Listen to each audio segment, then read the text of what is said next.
자, 이제 행동주의 이론의 3차 시 반도라의 이론에 대해서 한번 이야기를 해보도록 하겠습니다. 자, 앞에 나왔던 두 가지 이론들은 일단은 그 프로이트의 정신역동 이론보다는 내적인 면보다는 내적인 면도 당연히 있지만 외적인 이 환경과의 상호작용에 대해서 상당히 신경을 많이 썼었습니다. 자, 지금 얘기할 반도라 이론 같은 경우에는 조금 더 환경과의 이 상호작용을 더 이제 집중적으로 얘기를 했죠. 특히 어, 우리 인간이 그 환경을 학습, 모방, 관찰함으로써 이렇게 행동이 나타나고 행동이 변한다는 그런 주요 관련된 이론을 설명한 사람이 이 반도라입니다. 자, 반도라는 캐나다 사람입니다. 캐나다 사람. 예, 캐나다 사람인데 어, 전형적인 이 미국이나 캐나다 계통의 혈통이 아닌 폴란드의 농사를 하시는 아버지를 둔 아들로 태어났습니다. 자, 이 반도라 같은 경우에는 이 반도라 이론은 사회학습, 행동주의 이론 중에서 사회학습 이론이라고 얘기합니다. 자, 행동수 중에 개척자로 나왔습니다. 그리고 이 공격성 이론의 학자로서 인정을 받고 있습니다. 그리고 반도라는 인간이 환경과 접촉을 통해 가지고 어떤 행동 유형을 이끌어가는 것과 관련된 이론을 발전시킨 학자라고 보시면 되겠습니다. 반도라 이론은 사회학습 이론이라고 이렇게 이해하시면 되겠습니다. 행동주의 이론 중 사회학습. 자, 여기도 나왔듯이 사회, 주변 환경과의 상호작용을 통해 가지고 학습을 한다는 거죠. 네, 요게 이제 반도라의 이론의 핵심이라고 생각하시면 되겠습니다. 자, 반도라 이론의 주요 개념 중에서는 맨 먼저 나오는 게 이제 모방입니다. 모방. 우리 어렸을 때 모방 많이 하죠? 애기들. 누구? 엄마, 아빠, 할머니. 모방 많이 합니다. 자, 그래서 어른들은 애들 앞에서 말 조심, 행동 조심 하라 그러잖아요. 왜냐? 애들은 바로 그걸 따라 하니까. 저희 큰애가 아기 때 저희 큰 고모가 연세가 좀 있으시긴데 지금 90 넘으셨는데 그 이름 중반 80 다 되시면서 이제 허리가 조금 굽으셨어요. 그래가지고 뒷짐을 많이 지셨는데 우리 큰애가 그걸 어렸을 때 따라하고 할머니 집만 갔다 오면은 그 고모 할머니 보시고 뒷짐을 져요. 이게 왜 어디서 보고 있는 건지 모르니까 고모 할머니를 따라하는 거죠. 예. 그렇게 우리 사람들은 모방을 많이 합니다. 모방을 배움으로써 그거를 행동에 그대로 어, 투과시키는 거죠. 투여를 해가지고 그렇게 행동을 하는 겁니다. 자, 사람은 모델을 관찰함으로써 특별한 반응을 학습한다는 거죠. 학습을 합니다. 자, 일단 그 반응이 획득된 후에는 뭐예요? 사회적 힘, 소셜 포스가 이 학습 과정에 영향을 주기 시작합니다. 자, 어떻게? 그 학습된 게 사회에서 통용되면 그대로 하는 거고요. 통용 안 되는, 하지 마라 그러면 윤리적으로 좀 안 좋다 싶으면 안 하게 된다는 거죠. 사회적 힘이란 거, 이런 것들이. 자, 모델을 통하여 세 가지 효과를 얻을 수 있어요. 첫 번째, 모델로부터 관찰자에게 모방적인 반응 패턴이 전달됩니다. 두 번째, 접촉하는 빈도에 따라서 이전에 학습된 반응이 강하다는 약화돼요. 자, 이전에 학습된 게 자기한테 좋으면은 접촉하는 빈도가 많으면 많을수록 그게 좋다 하더라도 그대로 강화되겠죠. 맞죠? 학습된 반응이 과거에 딴 게 있다 하더라도 있다 손치더라도 좋아지거든요. 근데 지금과 비교해 가지고 이게 과거에 했던 게 별로였어요. 자, 그러면 빈도만 할수록 지금 학습된 걸 더 많이 강화시키겠죠. 예, 요런 게 있고요. 자, 모델을 관찰함으로써 이전에 획득한 반응이 더욱 촉발된다. 이전에 획득한 반응이 더욱 촉발된다. 이런 효과가 있습니다. 이 모방이에요. 자, 모방. 세상에 널리 알려져 있거나 사회적으로 명망이 있는 사람들의 행동을 더 잘 모방하죠. 자, 그래서 그런지 모르겠지만은 우리 어렸을 때 뭐 읽으라 그럽니까? 위인전 읽으라 그러죠. 예, 이런 이유. 그래서 자신들과 비슷하다고 생각하는 사람이나 동일한 성별의 사람들을 더욱더 잘 모방하게 되죠. 특히 모창 있죠. 모창하는 사람들 보면 그 모창을 하는 사람들은 진짜 오리지널하고 보면 좀 비슷한 점이 있어요. 어떤 면이? 구강 구조나 얼굴 형태나 체형이 비슷할 거예요. 그래서 특히 모창 같은 경우에는 이 머리통이나 울름통이 비슷해야 돼요. 그래야지 왜요? 나오는 소리가 비슷하잖아요. 예, 그런 거죠. 자, 그리고 사회 경제적 지위를 지닌 모델을 더욱 모방하는 하겠죠. 사회적이나 경제적으로나 높은 지위를 있는 사람들을 모방하잖아요. 따라하잖아요. 예. 특히 대표적인 게 연예인들, 스포츠 스타 이런 사람들 있잖아요. 자, 그런 반면에 상대적으로 자신의 행동에 처벌을 가하는 사람들이나 벌을 받는 모델은 뭐예요? 거의 모방하지 않으려는 경향이 있어요. 왜? 나한테 부정적인 강화를 주기 때문에. 모방 안 해요. 예, 요런 게 모방. 자, 모방 학습을 효과적으로 사용하기 위한 원칙이 있습니다. 첫 번째, 바람직한 행동은 가능한 여러 사람이 여러 번 시범을 보이면 돼요. 두 번째, 모방의 내용은 쉽고 간단한 것에서 여러분들 일하는 것도 있잖아요. 너무 처음부터 어려운 것을 하면 할 수 있을까요? 복잡한 걸. 못해요. 그러니까 모방 당연히 비슷합니다. 처음부터 쉽고 간단한 것에서 시작을 해가지고 점차 뭐예요? 복잡하고 어려운 것으로 옮겨가야 합니다. 자, 세 번째, 각 단계에서 말로 설명해 주거나 지도해 주는 것이 필요해요. 설명을 해주거나 알려줘야죠. 자, 그리고 가르치는 내용에 따라서 보여주는 것이 효과적이다. 직접 하는 걸 보여주는 게 낫잖아요. 여러분들 요즘은 예, 요즘은 좀 덜하지만은 옛날에 비행기를 타면은 그 안전 요령 있잖아요. 구명 어떻게 하나 조끼 어떻게 입고 뭐 어떻게 대피 이런 거 있잖아요. 직접적으로 보여줬어요. 요즘도 직접적으로 보여주는 것도 있지만은 큰 비행기에서는 뭡니까? 동영상 통이나 틀어주고 말아요. 직접 이렇게 바로 눈앞에서 보여주는 거하고 대충 하는 거하고 차이가 심하죠. 예. 그래서 우리 군대나 아니면 이런 데 보면 시범조교가 따로 있죠. 예, 시범조교를 보고 따라해요. 자, 그리고 각 단계마다 잘하면 제일 이게 어떻게 보면 가장 큰 겁니다. 가장 잘하면 어떻게 해 줘야 됩니까? 욕을 해요? 칭찬을 해 줍니다. 그러면 더 신나서 할 수밖에 없다는 거죠. 저도 여러분들한테 칭찬을 해 주고 싶습니다. 못하면 욕을 하겠지. 자, 그다음 나오는 게 모방 다음에 인지입니다. 인지. 인지는 뭡니까? 보고 듣고 느끼는 거. 직접 체험하는 게 인지예요. 자, 사회학습은 인지적 활동이죠. 맞죠? 사회를 배우는 것은 인지잖아요. 보고 듣고 느끼는 겁니다. 자, 인간 행동의 상징적 표현은 뭐예요? 언어적 정보와 모델에 대한 관찰을 통해 발달합니다. 쳐다보면서 이게 알게 듣고 느끼게 돼요. 관찰을 하면서. 자, 그래서 자, 이러한 인지적 매개 과정, 전달 과정은 뭐예요? 대리 학습을 할 수. 실질적으로 말고 보고 듣고 느끼면서 뭐예요? 직접적으로 안 해봐도 이게 아 이게 뭔가 대충 알게 될 거예요. 대리 학습을 할 수 있게 하는 게 이게 인지라는 거예요. 실제로 행동하기 이전에 행동학습의 교정을 가요. 아, 내가 저렇게 하면 안 되는구나를 알게 되죠. 왜?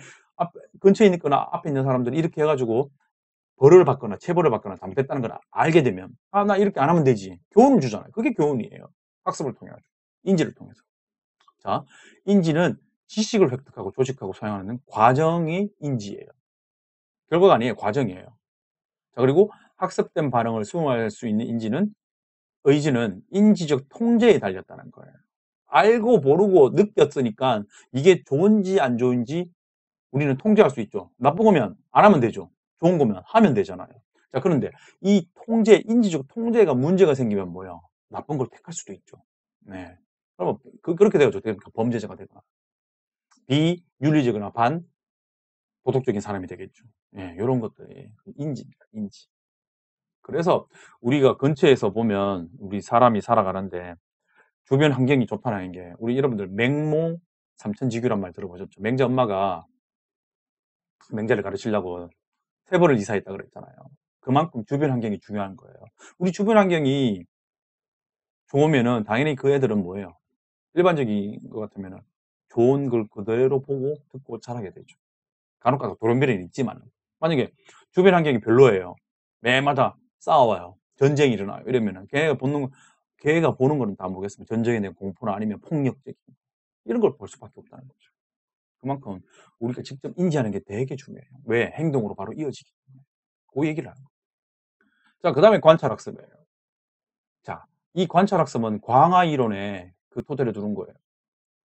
자, 이 관찰학습을 대리학습 혹은 사회학습 혹은 모델링이라고 많이 합니다. 특히 요즘에는 이 모델링이란 말을 많이 쓸 겁니다.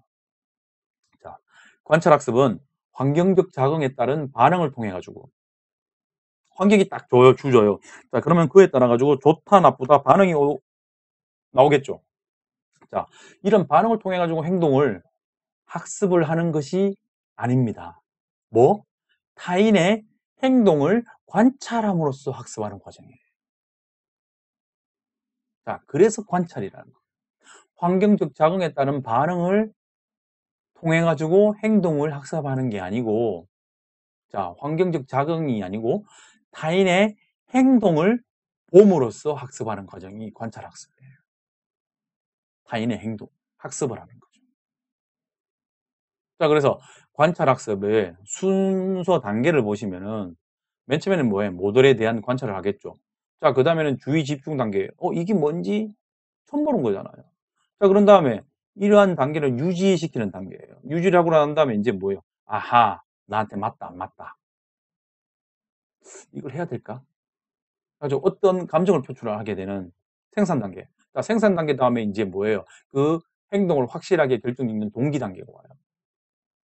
이러면 이러한 동기, 강화, 긍정적 강화, 부정적 강화, 이런 걸 통해 가지고 직접적으로 행할지 안 행할지 행동으로 전환시키는 이런 단계로 요렇게 관찰학습 단계가 이루어진다는 거 잘 기억하십시오. 자, 그러면 각 단계별로 뭔지를. 자, 주의 집중 단계. 관찰하는 거죠. 관찰할 때 주의 집중 없으면 관찰 못 합니다. 여러분들, 우리 어렸을 때 ADHD 알죠? ADHD. 주의력 결핍 증후군이죠. 주의력 결핍. 애들이 막 떠들고 고개 흔들고 막 소리 지르고 막 해요, 수업할 때. 그럼 수업 안 되잖아요. 예. 이 주의 집중이 없으면 공부를 못 해요. 여러분들 뭘 하려면 집중이 돼야 되잖아요. 특히 게임 잘하는 분들은 게임 할 때만은 뭐예요? 주의 집중하죠. 공부는 안 되겠지만. 주의 집중 단계는 관찰하는 거예요. 자, 그리고 관련된 자극에 주의를 기울이면서 관찰된 행동을 배우는 동시에 중요하지 않은 것은 뭐야? 걸러냅니다. 내가 이거 아니라 그냥 걸러내요. 자, 그 다음에 유지 단계. 자, 주의의 모델로부터 받은 내용과 인상을 자신의 내면에 오랫동안 기억하는 거예요. 좋으면 오래 기억하고 나쁘면 버리겠죠. 자, 상징적인 대상물을 저장하고 회상하는 능력에서 언어 발달이 가장 중요하죠. 언어가 잘 돼 있으면 이걸 잘 회상할 수 있어요. 자, 그리고 시연, 바라보는 앞에서 하는 거 있죠.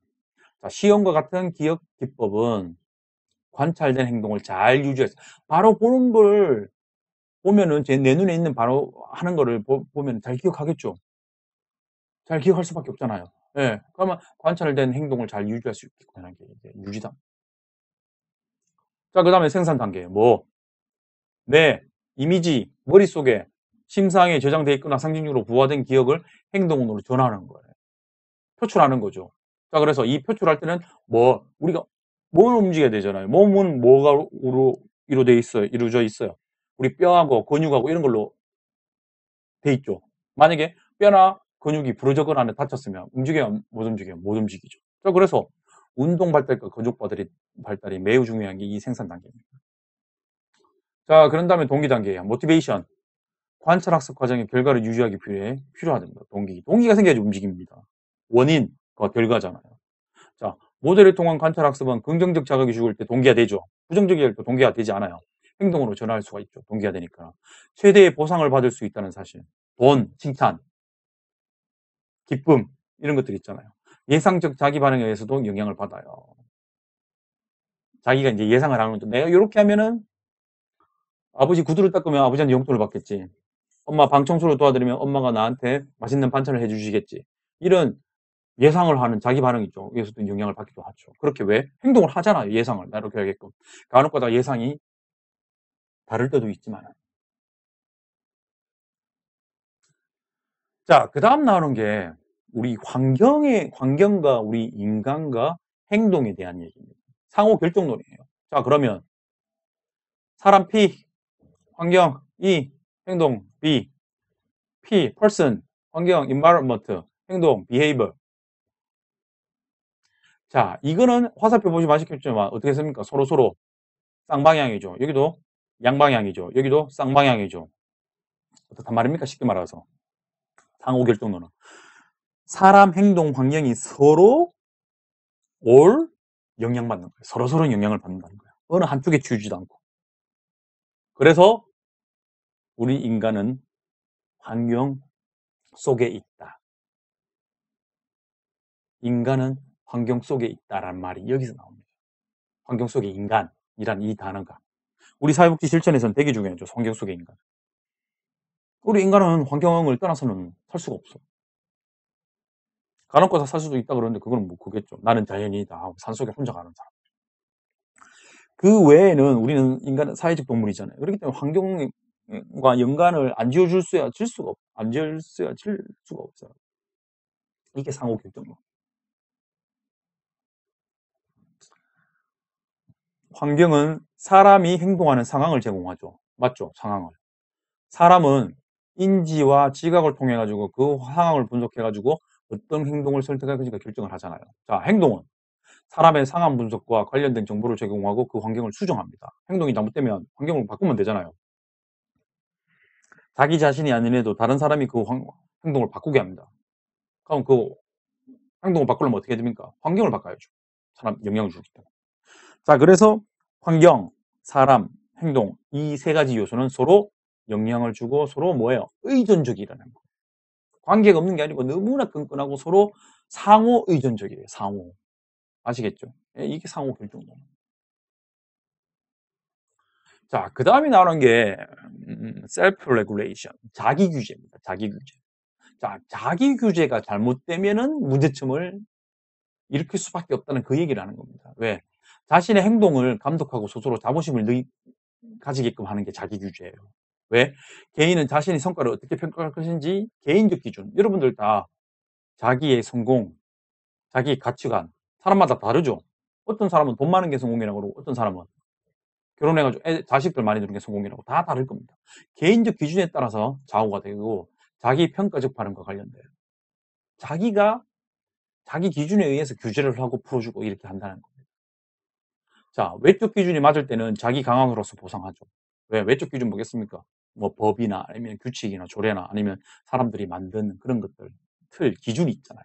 예, 그거하고 딱 맞으면은 보상을 해요. 자, 그런데 기준이 맞지 않을 때는 뭡니까?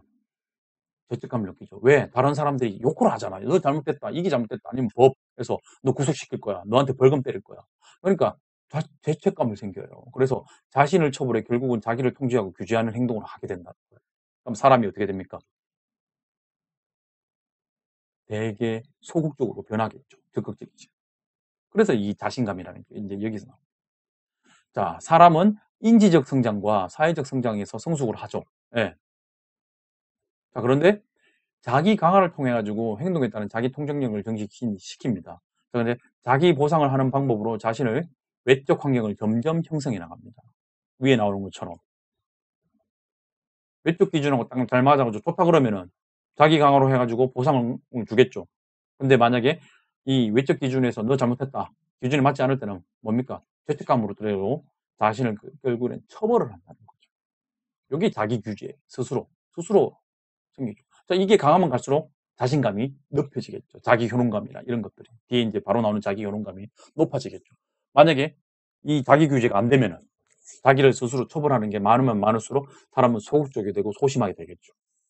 아니면 자기 효능감이 떨어지는 사람이 되겠죠. 자신감이 없는 사람이 된다. 이 말씀을 드리는 겁니다. 혼자 결정하는 게 아니죠. 여기 나오는 것처럼 뭐 외적 기준하고 따진다. 자기 기준, 개인의 기준 플러스 외적 기준. 자, 이제 자기 효능감이 나옵니다. 자기 효능감. 자기 효능감이란 뭔가 하면 자신이 바라는 목적, 그러니까 자기가 이루고 싶은 것들 있잖아요. 이거를 이루기 위해서 어떤 특정 행동을 잘 성공적으로 수행할 수 있다는 신념이에요. 다른 말로 자신감. 나는 내 스스로 잘할 수 있어. 자기 자신감이죠. 근자감이라 그러잖아요. 근거 없는 자신감이라 그런 말을 하는데 어떤 특정 행동, 뭐 성공 아니면 일, 뭐 그런 거 있잖아요. 그거를 성공적으로 잘 했다는 거죠. 수용할 수 있다는 신념, 자신감이 자기 효능감이에요. 자기 효능감이 높으면 자신감이 있고 스스로 일 잘해요. 자기 효능감이 떨어지면은 계속 자기는 실패한다. 뒤에 나오는 무기력증에 빠지죠. 학습된 무기력에 빠질 수 있다는 겁니다. 자, 사람이 자신의 효능감에 따른 개념을 지각된 자기 효능감은 행동을 결정짓는 데 가장 중요하죠. 여기서 자기 효능감이 높은 사람들은 잘해요, 자신 있게. 그럼 낮으면 못해요, 소극적이게 변하죠. 자, 자신을 능력 있는 사람이라고 판단하는 사람은 자신이 수행할 수 있다고 믿는 과업과 도전을 잘 해내죠. 자, 그런데 자신의 능력을 초과하는 일을 피하는 왜? 경향도 보이죠. 왜? 자기 자신을 잘 알기 때문에. 이게 내 능력 밖이에요. 자기 능력 바뀐 거를 계속 해나면 자기만 힘들잖아요. 자, 그래서 자신의 능력을 초과하는 일은 피하기도 하죠. 이게 어떻게 보면 현명할 수도 있어요. 자기가 못하는 거 계속 쥐고 있으면 그게 뭐냐, 자기한테 뭐야, 잘못으로 화살로 돌아올 수도 있어. 자, 이 자기 효능감은 단일한 개념이 아니고 다양한 영역에서 사용돼요. 정신과에도 사용되고, 우리 직장에 있는 조직 관리나 이런 데서 사용되고, 다양하게 쓰이는 게 자기 효능감. 자, 그 다음 나오는 게 공격성이에요.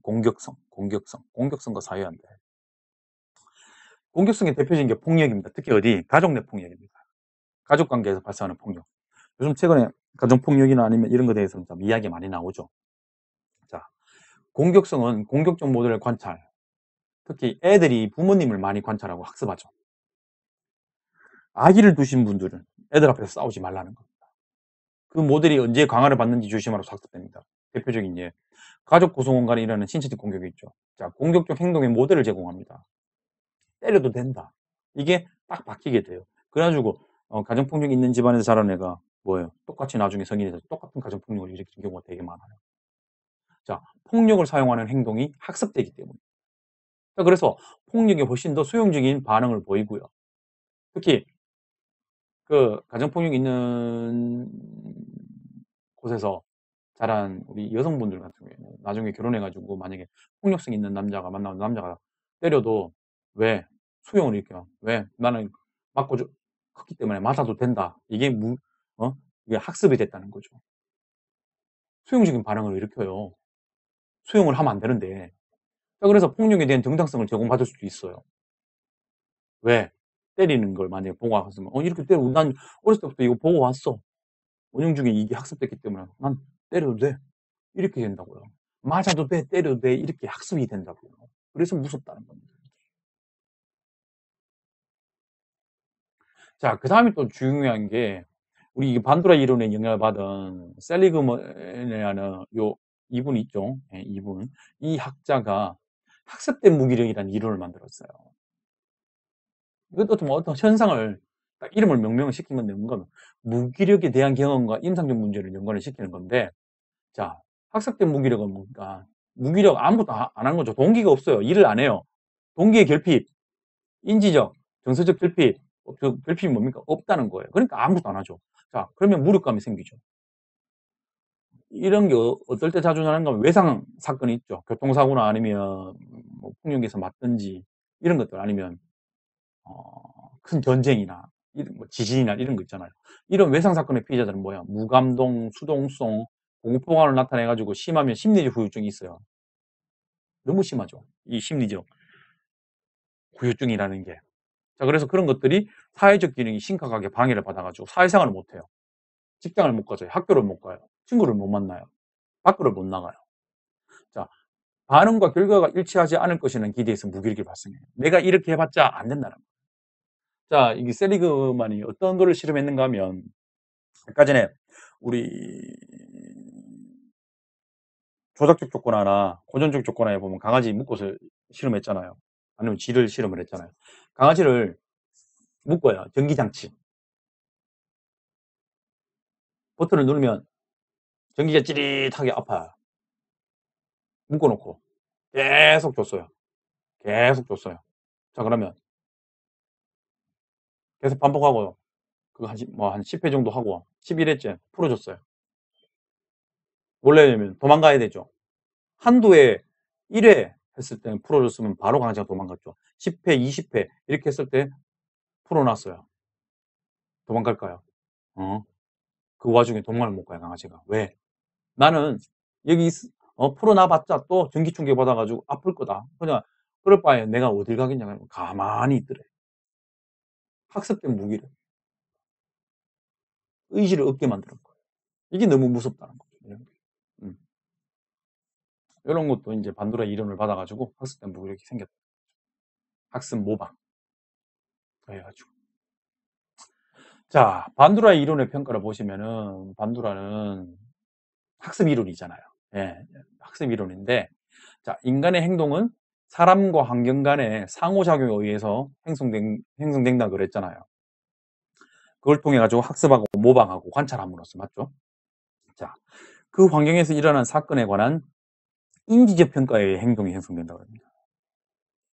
관찰, 모방, 학습, 인지적 평가. 자, 그래가지고 좋은 게 오면은 계속 그걸 강화시키고 나쁜 게 오면 안 해버리는 게.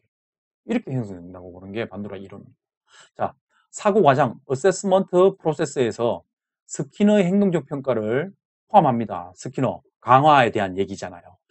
포함할 뿐만 아니라 여기에 뭐? 사건의 목적, 동기, 의미, 자, 이런 개인의 인지, 보고 듣고 느끼는 신념, 사고, 이런 거 있잖아. 이것까지 포함하는 거예요. 강화 말고도 왜 그 사람이 하게 된 목적이 뭔가, 동기가 뭔가, 그 사람이 인지한 것들은 뭔가를 포함시킨 거예요. 스키너는 강화만 얘기했잖아요. 그 조건 반응에 대해서. 자, 그리고 행동은 내적이고 외적인 영향과 상호작용에 기반을 둔다고 그랬죠. 행동은 내적도 영향을 받고요. 외적인 영향과 내적하고 외적하고 서로 상호작용을 한다고. 아까 전에 그랬죠. 환경, 인간. 아까 전에 이거를 얘기하는 겁니다. 사람, 인간, 사람, 행동, 환경. 요게 세 가지가 서로 상호 의존한다고 그랬죠. 그 얘기예요, 이게.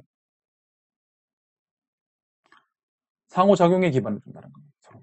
자, 인간을 더욱 낙관적으로 보고 특히 우리 그 병원에 가면 그 정신과 닥터들이 이런 요법들을 많이 쓰는데 여기, 지금, here and now 또는 미래라는 이런 프로그램을 많이 하는데 이런 프로그램에 강조점을 두고 있는 게 반도라 이론입니다.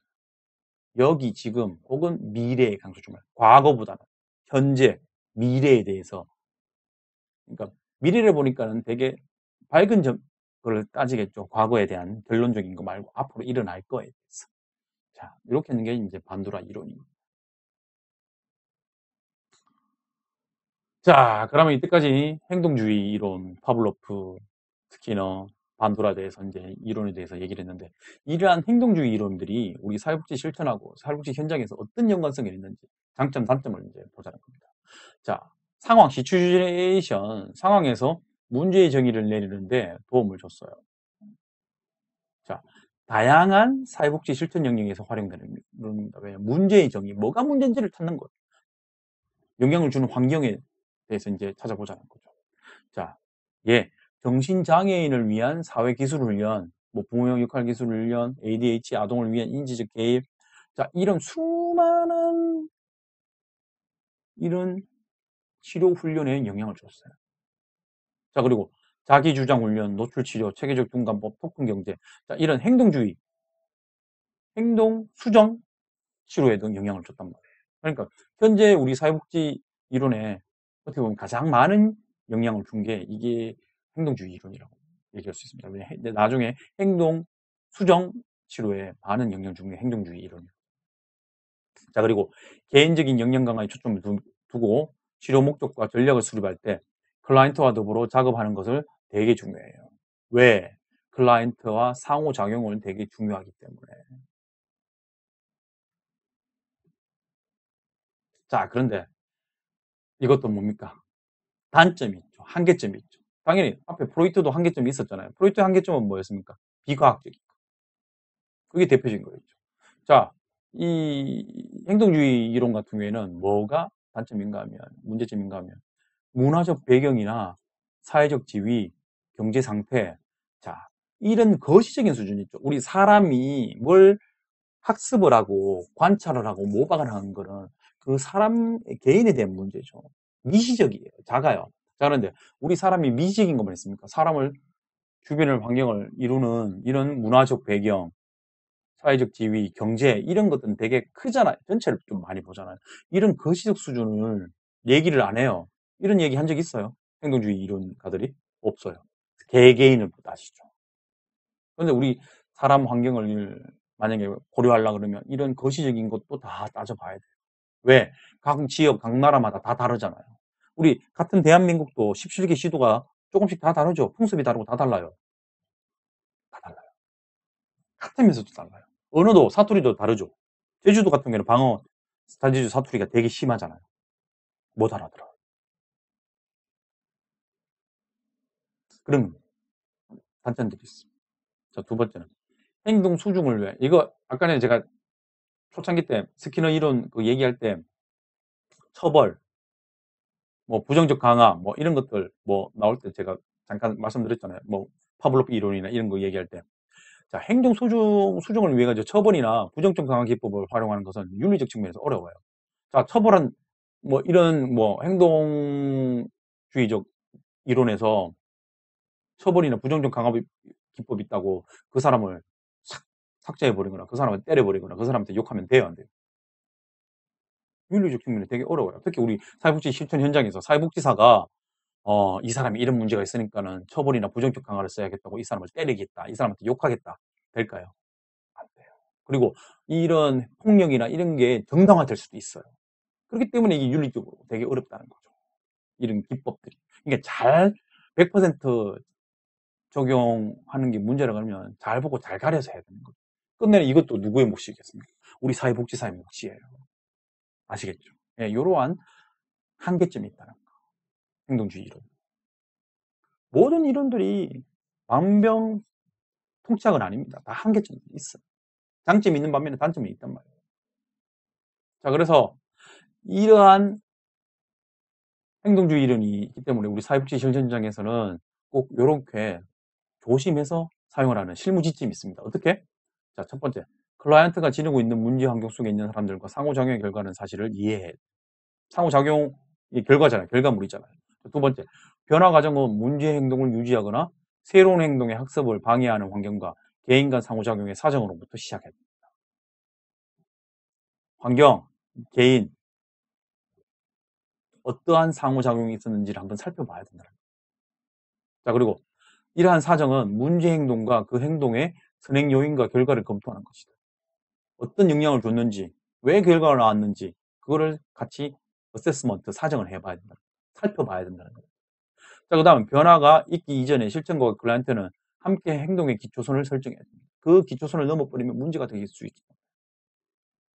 자, 변화는 변화를 얻기 위해 대한 사용되는 방법뿐만 아니라 실천과 클라이언트와의 계약의 결과에 의해서도 이루어집니다.